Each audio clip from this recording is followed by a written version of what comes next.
You ask Tiger to solve. This deals with linear equations with one unknown. The final result is x equals -30. Let's solve it step by step. Move the negative sign from the denominator to the numerator. Swap sides.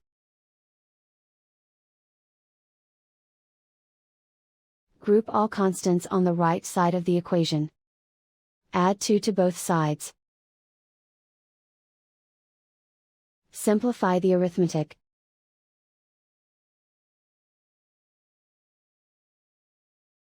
Isolate the x. Multiply both sides by 3. Group like terms.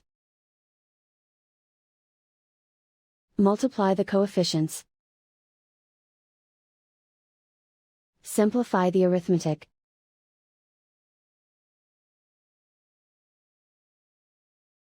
Convert the x into a positive number. Multiply both sides by -1. Remove the ones. Simplify the arithmetic.